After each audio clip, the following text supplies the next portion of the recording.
안녕하세요. 저는 서울에서 메이크업 일을 하고 있는 40대 여자입니다. 사연을 들어보면 세상에 참 별일이 다 있다는 생각이 들지 않나요? 저도 무척이나 공감합니다. 하지만 제가 겪어온 일도 돌이켜보면 사연으로 나올 법한 일이라는 생각이 들더라고요. 그래서 이렇게 용기 내서 글을 작성해 보았어요. 이제는 잊고 살고 있는 일이긴 하지만 평생 잊히지 않는 상처이기도 하고요. 혹시 저와 비슷한 상황에 처하신 분이 계시다면 절대 좌절하지 말고 제 이야기를 통해 위로를 받아가시면 좋겠어요. 저는 정말 지금이 너무 좋고 행복하거든요. 제가 겪은 일은 평범하지도 행복하지도 않은 일이지만 지금의 저는 정말 제 일도 즐겁게 잘하고 있고 행복하답니다. 그러니까 이 사연을 듣는 모두들 힘들고 어려운 순간이 있을지라도 포기하지 말고 주저앉지 말고 끝까지 나의 길을 걸어가시면 좋겠어요. 제가 그랬거든요. 이제부터 제가 겪었던 경악스러운 이야기를 해볼게요. 사실은 내 주변 친구의 이야기, 내 가족의 이야기, 내 애인의 이야기가 될 수 있다고 생각해요. 모두들 공감하시면서 재미있게 들어주시면 감사하겠습니다.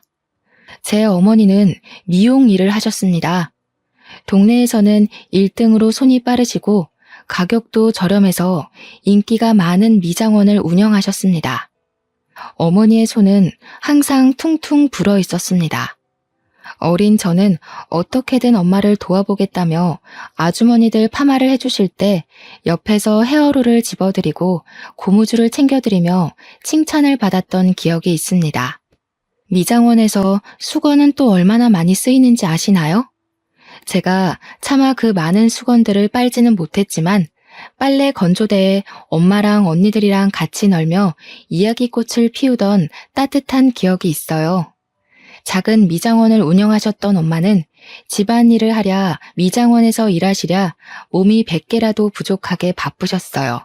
엄마가 그저 좋았던 저는 엄마한테 찰싹 달라붙어서 거의 엄마 미용실에서 살다시피 했었네요.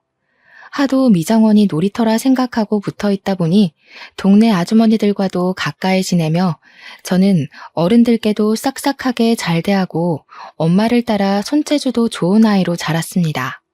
그리고 저희 아버지는 남대문에서 액세서리 도매 소매업을 하셨습니다. 그래서 이른 새벽부터 늦은 밤까지 고생을 하시며 바삐 일을 하셨죠. 게다가 저희 아버지는 남대문에서 소문난 손 빠르고 발 빠른 제대로 된 장사꾼이라며 소문이 자자했던 사람이었어요. 하지만 아버지께서는 저희 가족들과 다정하게 시간을 보내지 못한 점이 지금까지도 아쉽다며 한숨을 내쉬곤 하시지만 누구보다 성실하고 가족들을 생각하셨던 분이라는 것을 저희 가족은 알고 있었죠. 그리고 제 위로 2명의 언니들이 있는데 언니들은 저와 나이 차이가 꽤 났습니다. 첫째 언니와 둘째 언니는 연년생이어서 어려서는 그렇게 많이 싸웠다고 하는데 성인이 되고는 둘도 없는 좋은 친구처럼 잘 지내고 저는 그 틈에 낄 수도 없어서 괜히 질투도 많이 했었답니다. 이렇게 사이가 좋은 2 언니는 나중에는 일도 같이 했어요. 각자 사회생활을 하면서 갖은 고생을 하다가 결국 안 되겠다 싶었는지 회사를 금방 때려치우고 같이 창업을 시작했습니다. 결혼 사업이라고 하죠. 옛날에는 소위 중매라고 했는데 요즘에는 결혼 매칭 플랫폼이라고 하는 결혼해줘 같은 업체의 시초라고 할 수 있는 일을 시작하게 되었습니다.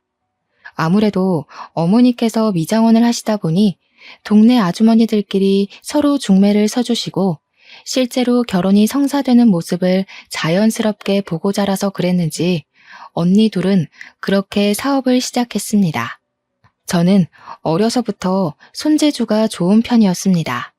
그래서 나름 공부는 성실히 했었지만 제 손재주가 아깝다는 생각이 들어서 대학교 전공은 메이크업으로 정해서 일찌감치 메이크업 일로 돈을 벌었습니다. 대학 생활을 하면서 메이크업 일을 동시에 하다 보니 또래 친구들보다 사회 경험이 빠른 편이었습니다. 저는 그렇게 다양한 사람들을 많이 만나며 보고 배우며 성장해 갔습니다. 여느 날과 같이 저는 메이크업 일을 하고 있었습니다. 그날따라 저는 메이크업 출장을 결혼식장으로 가게 되었는데요. 그곳에서 운명의 상대를 만나게 되었네요. 다른 남녀의 운명 같은 날에 저의 운명도 이렇게 단정 지어질 거라고는 꿈에도 상상을 못했지만 말이에요. 저는 신부의 메이크업을 도와드리고 있었습니다. 결혼식 당일 새벽, 저는 하나하나 신중하게 오늘 누구보다 아름다운 신부일 수 있게 섬세하고 꼼꼼히 메이크업을 해드리곤 하죠. 그런데 사실 신부가 메이크업하는 자리에는 웬만하면 친정어머니나 남편 정도만 자리를 함께하는 경우가 많아요. 친정 언니들이라든지 가까운 친구가 찾아오기도 하고 같이 이야기를 하며 긴장을 달래주려는 경우도 있긴 하지만 말이에요. 그날의 경우 친정 오빠라는 분이 찾아오셨어요. 동생을 유달리 특별하게 생각했던 것 같아요. 여동생이 웨딩 메이크업을 하기도 전에 찾아오는 경우는 저도 일을 하면서 처음 보는 경우라 신기하긴 했어요. 너무 예쁘네, 우리 동생. 어쩜 공주님 같아. 최고다. 내가 봤던 모든 신부 중에 제일 예쁜 것 같아. 그래서였을까요? 괜히 눈길이 더 갔습니다. 저렇게 다정한 오빠도 있구나. 신기했습니다. 그분도 저에게 관심이 있었던 것 같아요. 여동생보다 더 앳되어 보이는 여자애가 웨딩 메이크업 담당 아티스트라며 열심히 화장을 하는 모습이 흥미를 끌었다고 해요. 원래는 메이크업 받는 본인이나 신부들과 주로 대화를 하며 메이크업을 완성하게 되는데 당시 웨딩 메이크업을 했을 때에는 신부님 오빠분이랑 더 신나게 이야기를 했어요. 여동생이신가 봐요. 정말 예쁘셔서 화장을 진하게 하지 않아도 신부 화장이 참 예쁘게 되네요. 그렇죠? 제 동생이에요. 메이크업 해주신 분도 예쁘신걸요? 민낯이신 것 같은데 아주 빛이 나시네요. 그것이 오빠와 첫 만남이었습니다. 결혼식은 예쁘게 잘 올라가게 되었어요. 결혼식 전후로 계속 수정 화장을 도와줘야 해서 제가 신부 측에 계속 붙어서 도와드렸었죠. 때마다 오빠분도 어디선가 나타나서 옆에서 제 관심을 끌기 위해 노력을 했던 것 같아요. 우와, 메이크업을 이렇게까지 꼼꼼히 해주시는 건 또 처음 봤네요. 저도 나중에 결혼하게 되면 메이크업 부탁드려야겠어요. 이렇게 섬세하게 봐주시는 거라면 저는 적극 찬성이에요. 식이 끝나고 그날도 당연하게 저는 혼자서 뷔페를 먹고 있었어요. 그런데 누군가 제 어깨를 툭툭 치더라고요.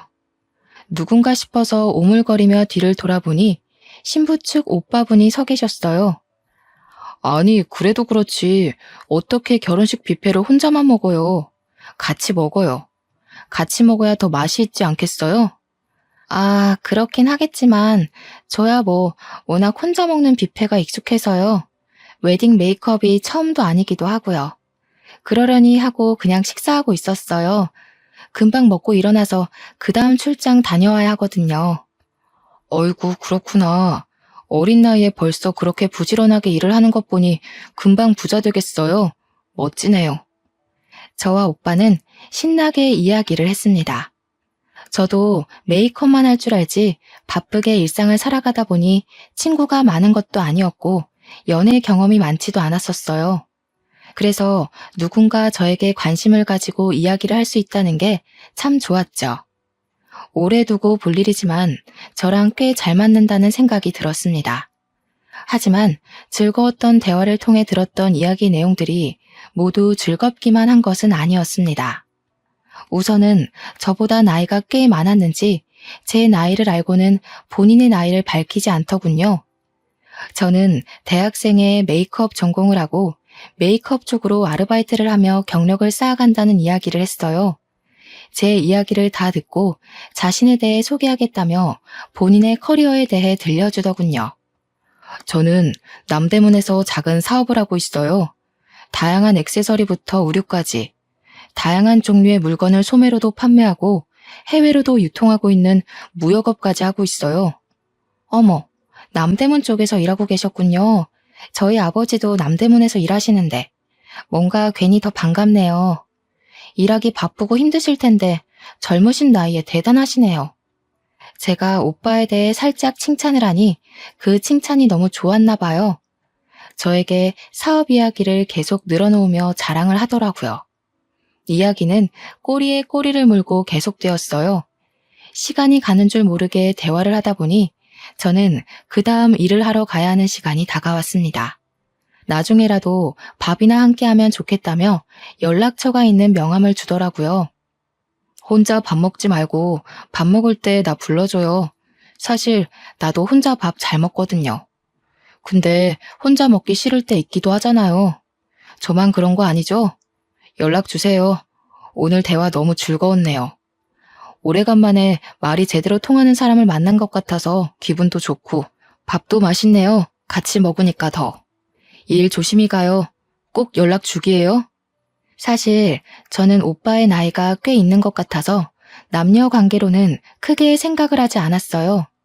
그냥 우연하게 하루 즐겁게 대화하며 밥을 먹은 것으로 좋겠기 때문이에요. 하지만 오빠는 가는 길 끝까지 연락 달라며 적극적으로 대시하는 것이었어요. 마음이 설레면서도 괜히 걱정이 앞섰어요. 저는 아직 아르바이트로 전전하는 대학생 신분밖에 되지 않았기 때문이에요. 그렇게 오빠와는 다음 만남을 기약하며 자리를 뜨게 되었어요. 저는 연락처를 받고는 고민이 끝이 없었어요. 이렇게 만나보는 게 맞나? 아니, 연락을 해서 정말 밥만 먹어도 되나?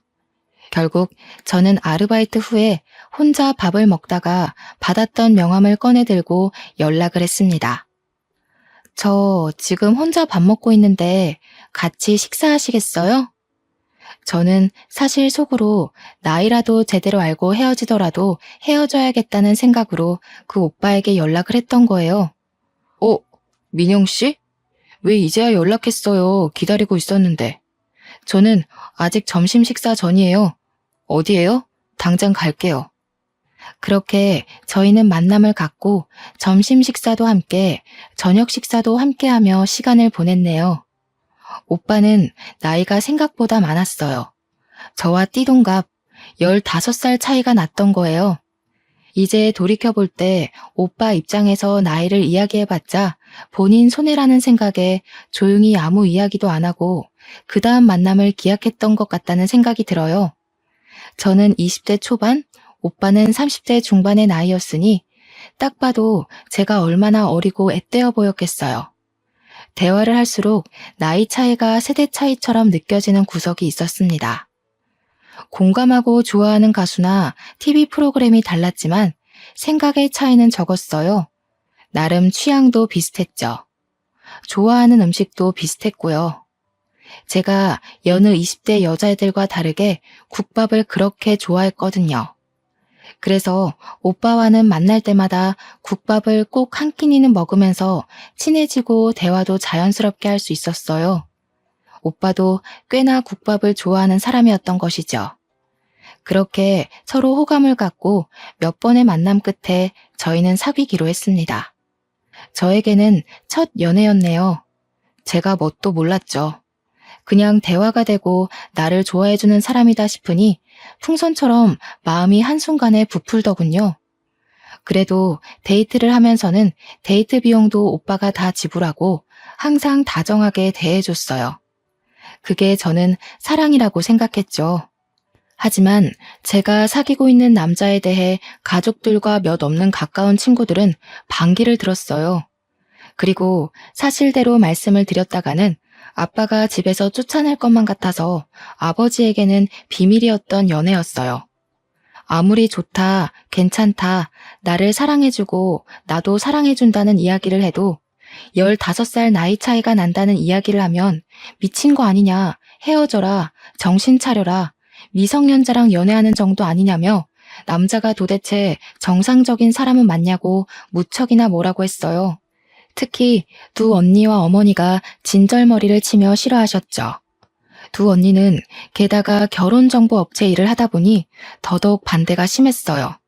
나이 차이가 나는 결혼을 직접 보고 그들이 어떻게 지내는지도 지켜본 경우가 많았기 때문이었죠. 나이 차이가 많이 나는 어떤 커플은 그렇게 사이가 소원해질 수 있겠지만 그 커플이 저는 아닐 거라 생각했어요. 저는 제 결혼 생활과 제 남편에 대해 자신이 있었기 때문이에요. 아니, 세상이 이렇게 넓고 깔린 게 남자들인데 넌 도대체 무슨 생각으로 그런 놈을 만나는 거야? 15살이나 나이 차이가 나면 만나려고 생각했다가도 좋다가도 감정이 사라지지 않냐? 아, 어이가 없네. 언니들이 그쪽 일에서 뻔히 알고 있는 거 몰라? 왜 이렇게 어리석게 행동하는 거야? 그러게, 진짜 민영이 너도 웃기지? 우리가 싫어할 거 알고 있었지? 그러니까 나이 이야기는 쏙 빼고 있다가 시간 지나고 나중 돼서야 이야기를 하는 거 아니겠어? 참, 민영이 너도 어리다 어려. 그 남자놈은 무슨 도둑놈 심보인지 알 수가 없네.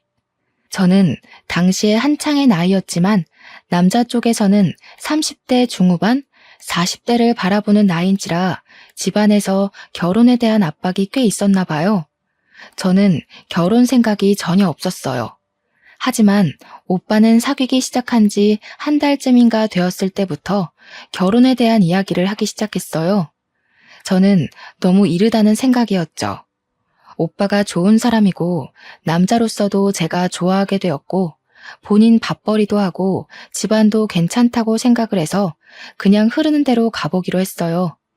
20대 초반에 저는 결혼에 대한 마음이 없었지만 남자 쪽 집안에서 꾸준히 결혼 이야기를 했고 오빠도 결혼을 원하는 상황이어서 어느새 저에게 결혼이라는 주제가 자연스럽게 여겨지게 되었어요. 게다가 결혼 이야기를 하게 된 것도 한 달이 지난 시점부터였고 진지하게 결혼 이야기를 하며 저에게 프로포즈를 한 것도 정식으로 사귄 지 4개월 만의 일이었죠. 제 주변 친구들과 가족들에게도 말할 수밖에 없는 상황이 찾아온 거죠. 연애를 할 때에도 다들 그렇게 반대를 했는데 제가 결혼을 한다고 하면 얼마나 반대를 할지 무서울 정도였어요. 역시 걱정한 대로 친구들과 언니들은 무척이나 나무라며 저를 몰아세웠어요. 사계절은 만나봐야지 않겠어?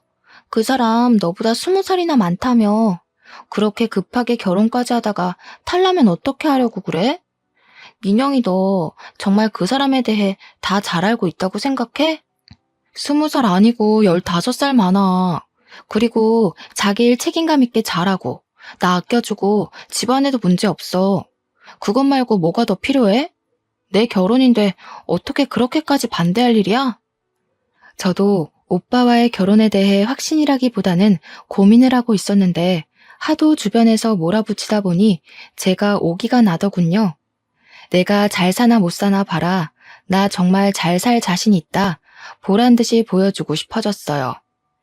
실제로 저희는 연애를 하는 동안 싸우거나 작게라도 의견 충돌이 생긴 적이 없었어요. 커플들이 자연스럽게 티격태격한다는 것이 어떤 건지도 이해할 수 없었죠.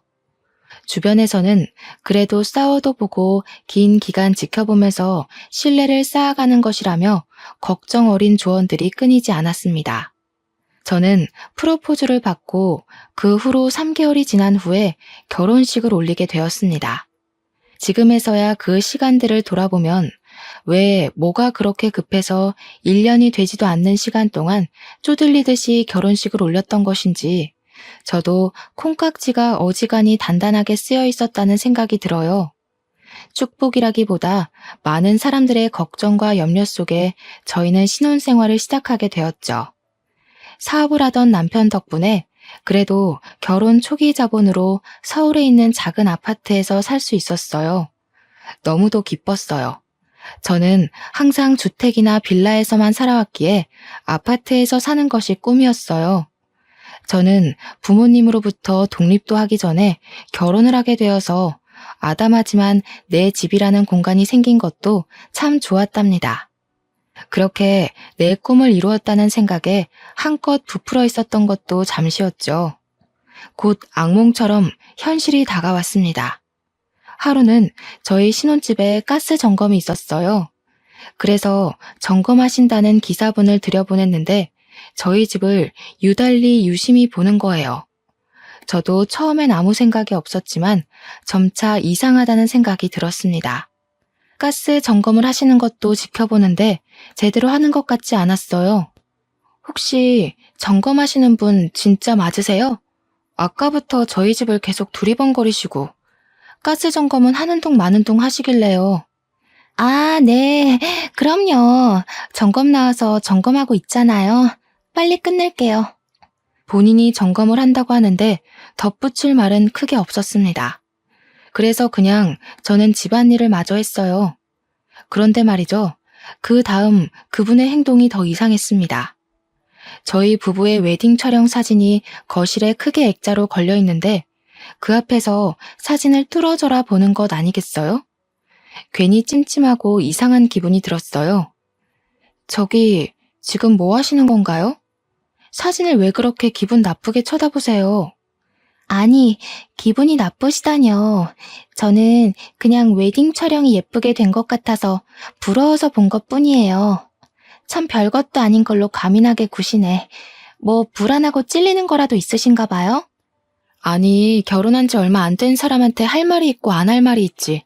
무슨 소리를 하시는 거예요? 점검 다 하셨으면 어서 나가보세요. 진짜 세상에 별 이상한 인간들을 다 보네. 아니면 아닌 거지. 되게 예민스러우시네요. 그럼 이만 가보겠습니다. 남편분이 참 훤칠하시네요. 바깥으로 놔둘 관상인데 내조를 좀 잘하셔야겠어요. 안녕히 계세요. 어머머, 이 사람 진짜 별소리를 다 하네. 어서 우리 집에서 나가세요. 가스 점검도 점검 나름이지. 뭐 이딴 사람들이 일을 하고 있어? 나가요, 어서. 당장 안 나가면 경찰에 신고할 거예요. 여자는 소름 끼치게 깔깔대며 웃었어요. 당장 나갈 건데 왜 이러냐며 손사래까지 치는 모습을 보였죠. 다시 생각해봐도 그 순간이 너무 끔찍하면서 당황스러운데 정말 소름이 돋네요. 그렇게 저는 그 순간이 그 여자와의 마지막 만남이라고 생각을 했습니다. 하지만 그 이후에도 저와 꽤 자주 마주치게 되었습니다. 분리수거를 하러 밖으로 나갈 때 퇴근 후에 같은 버스를 타기도 했고요. 어느 날은 아예 저희 아파트 현관 앞에서 저를 기다리기도 했습니다. 저기요, 저희 구면이죠? 죄송한데 무슨 일이실까요? 저 만나러 오신 거예요? 어머, 안녕하세요. 인사도 없이 그렇게 본론부터 말하면 섭섭하죠. 맞아요. 저희 구면이에요. 가스 점검 기억하시죠?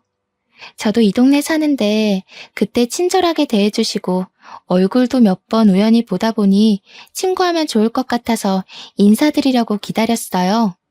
아니, 뜬금없이 친구라고요?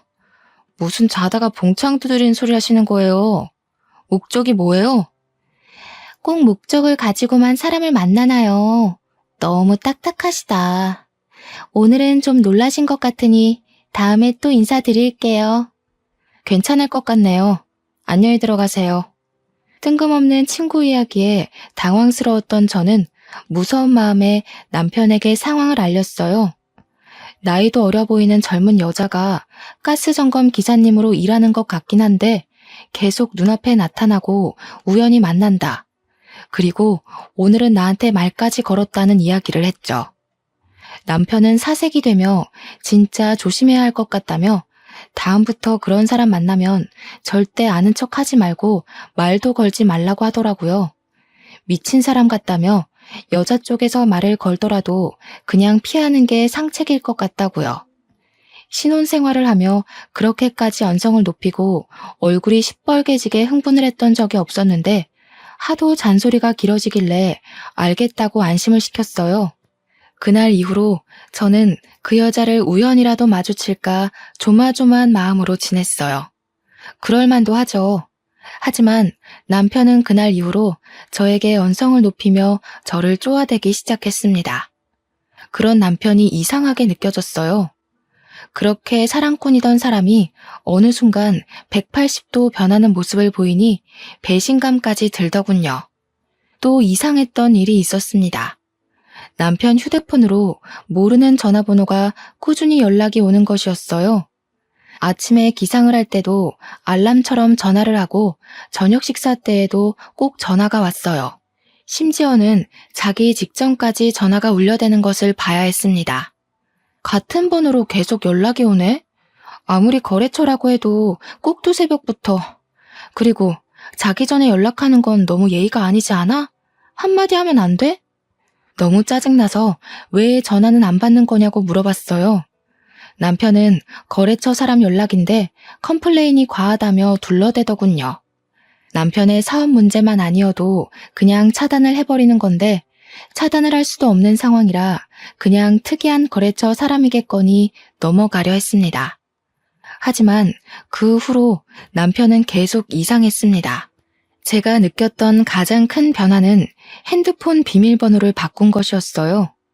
남편의 비밀번호는 헷갈리고 귀찮다며 0000 이렇게 4자리를 썼습니다. 그리고 휴대폰에 크게 비밀이랄 것도 없었어요. 하지만 어느 날부터인가 다른 비밀번호를 쓰고 있더라고요.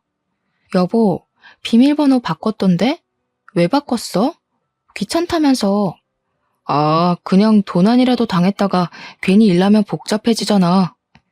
이런 핑계를 다 대더라고요. 의아했지만 그냥 애써 넘어가려 했습니다. 저는 메이크업 일을 꾸준히 했기 때문에 개인 스케줄이 들쭉날쭉했습니다. 그날도 출장 메이크업이 있는 날이었어요. 제가 나갈 채비를 다 하고 집 밖으로 나갔다가 지갑을 두고 와서 다시 집에 들어갔었는데 남편이 누군가와 통화를 하고 있더라고요. 그래서 조용히 엿들었어요. 나갔어. 진짜 나갔다니까. 그래. 알겠어용. 곧 보자. 나도 보고 싶어용. 나갔다는 건 아무래도 제 얘기겠죠. 그건 아무렇지도 않았습니다.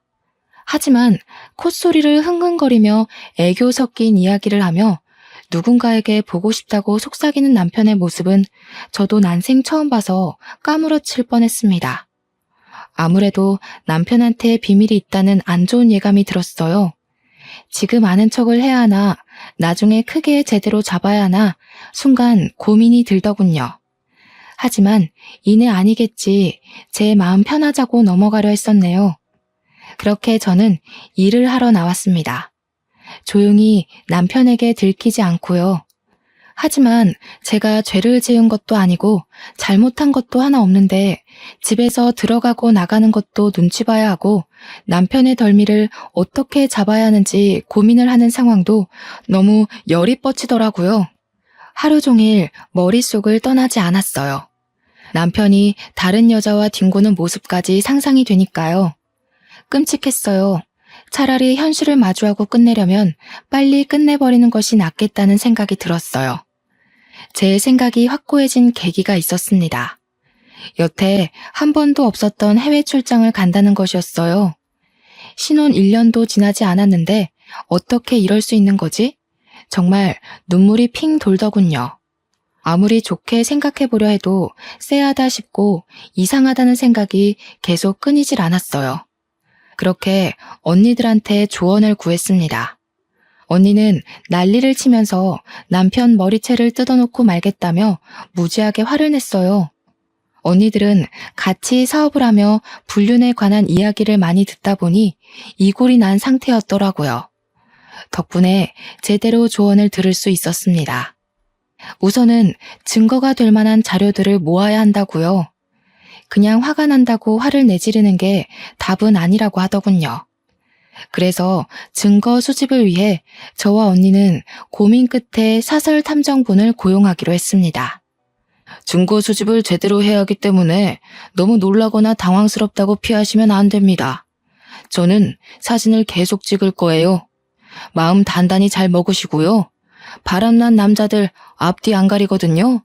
많이 봤습니다. 너무 상처받지 말고요.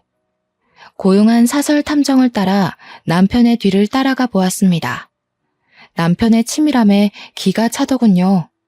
우선 차량부터가 남편 소유의 차가 아니라 렌터카로 빌려 타더라고요. 이때부터 마음은 이미 울컥울컥했습니다.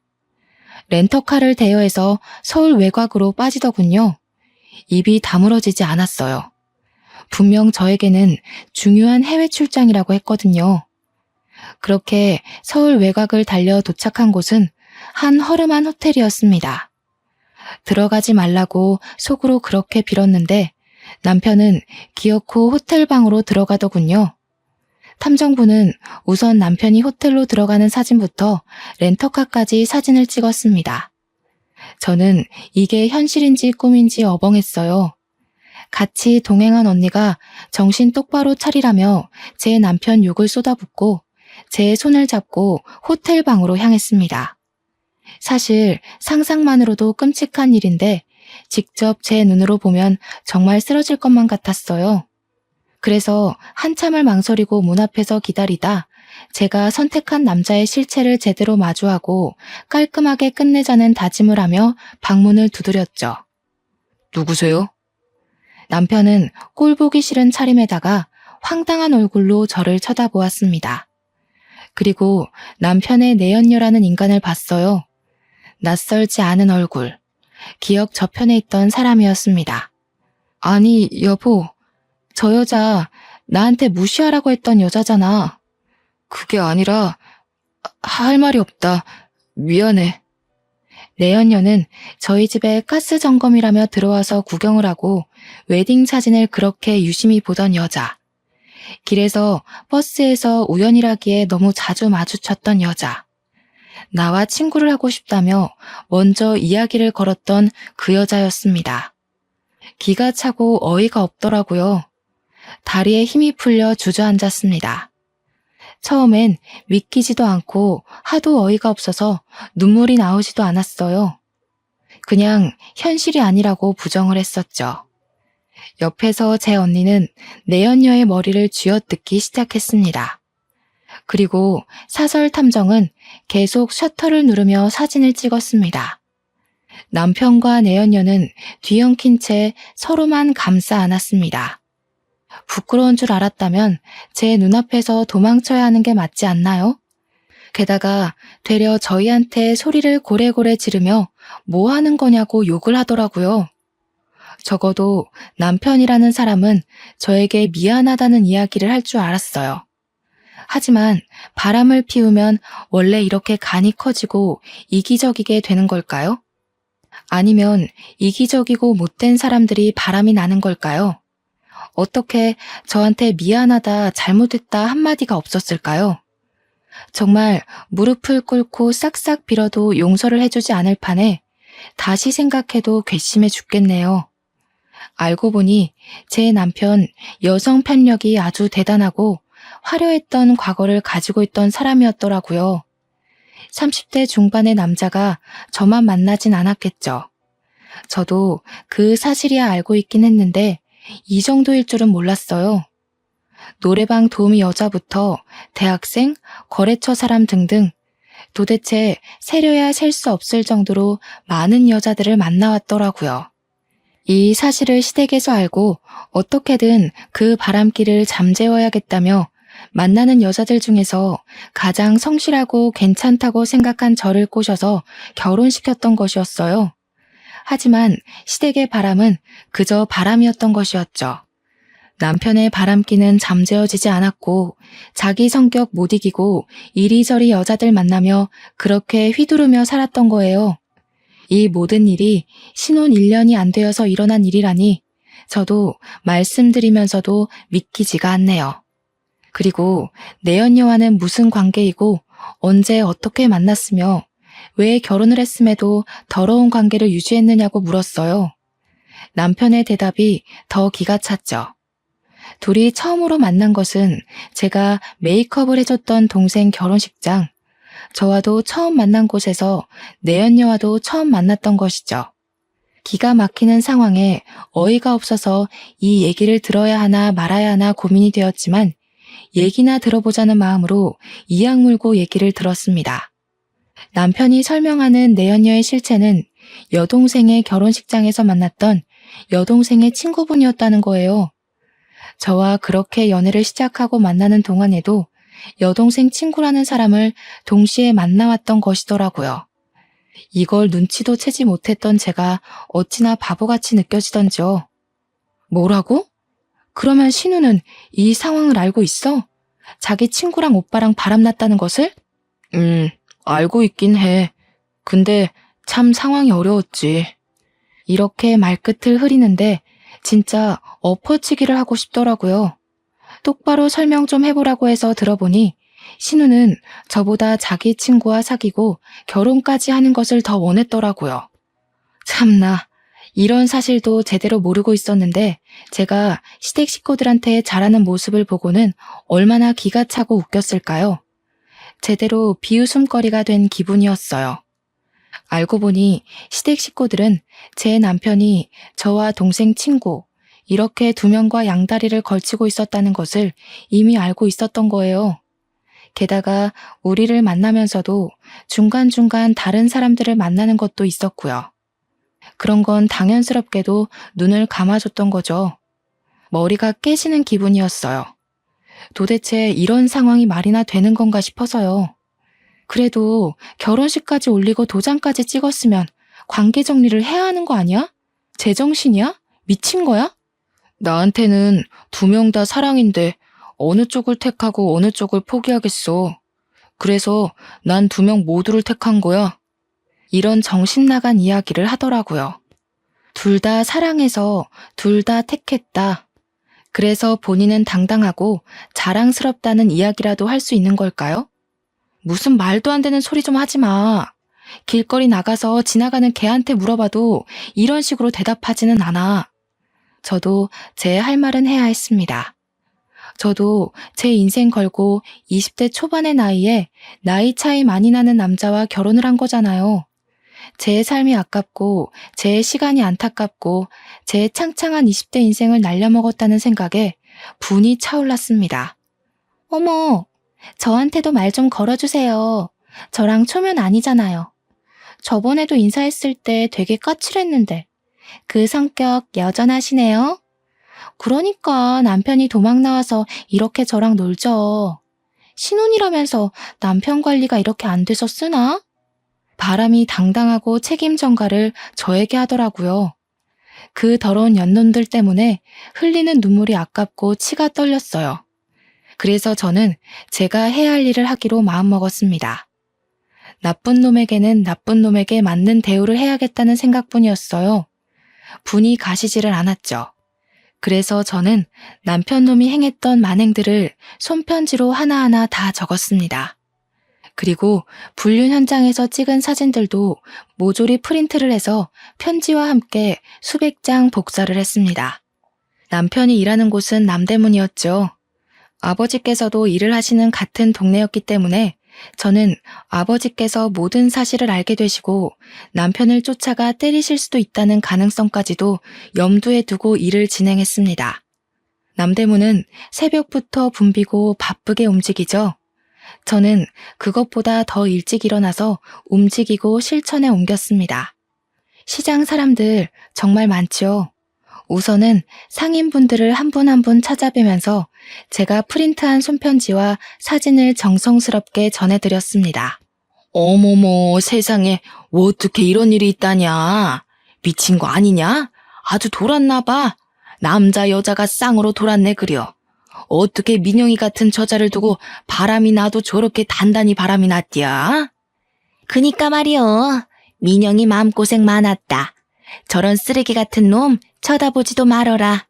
세상에 좋은 남자도 많고 안 만나도 민영이는 혼자서도 멋지게 잘 살 수 있다. 그놈 같은 인간은 빨리빨리 쓰레기통에 처박아 버려라. 다들 무척이나 안타까워하시면서 저를 위로해 주시더라고요. 감사했습니다. 남편이나 내연녀가 미안해하지도 않고 배째라식으로 나왔던 태도에 받았던 상처들 많이 치유받을 수 있었습니다. 그리고 저는 남대문에서 오랫동안 장사해 오셨던 아버지 딸이라는 것도 다들 알고 계셨고 특히나 건물주 분께서 상황을 딱하게 여기시고 저와도 일면식이 있는 사이인지라 제 편지와 사진들을 건물 내 공지란에도 붙여주셨어요. 아버지도 결국 이 모든 상황을 아시고는 그날 바로 남편 회사에 쫓아가서 남편의 뺨을 제대로 후려쳐 주셨어요. 제가 그 장면을 봤어야 하는 건데 아쉽게도 직접 보지는 못했네요. 제 조력자인 두 언니를 통해 아빠가 그렇게 멋지게 뺨을 날리는 것을 처음 봤다며 자랑스럽게 전해주는 이야기를 통해 알게 되었어요. 그렇게 남편은 제대로 망신살이 뻗치게 되었습니다. 결국 운영하던 회사 사람들도 제 편지와 사진들로 모든 상황들을 알게 되었죠. 그리고 남편의 회사에서는 급하게 주주총회를 열었고 그 자리에는 남편이 초대받지 못했습니다. 그 자리는 회사 대표를 교체하는 자리였었죠. 중요한 주주총회에도 초대받지 못했던 제 남편은 결국 대표직을 박탈당했습니다. 한마디로 잘리게 된 거죠. 그렇게 남편은 남은 것 하나 없이 빈털터리가 되었습니다. 이후 어떻게 지내나 괜히 궁금해서 수소문해보니 주주총회에서 잘리고 대표직 잃고 돈도 잃은 채로 궁하게 살았다고 하더라고요.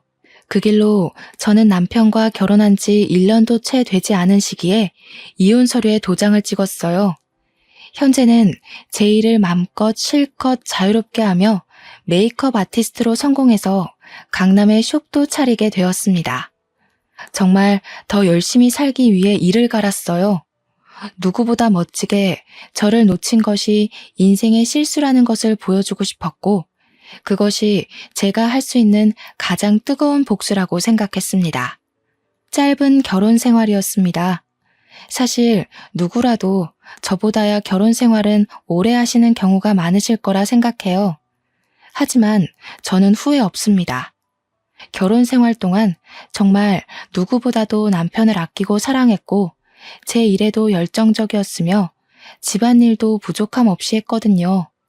그리고 마무리까지도 제 속이 다 시원할 정도로 더 이상 시원할 수 없겠다 싶을 만큼 후회 없이 남편의 실체에 대해 폭로를 했죠.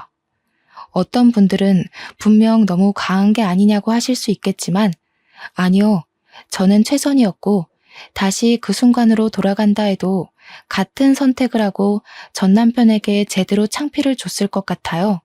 사실 제가 그렇게까지 하지 않았더라면 남편은 분명히 새로운 여자를 만나서 자기 원하는 대로 가지고 놀다가 질리면 또 새로운 여자들을 만나고 문어발식으로 만나고 양다리에 세 다리, 네 다리 걸치며 그렇게 색광처럼 살았을 거예요.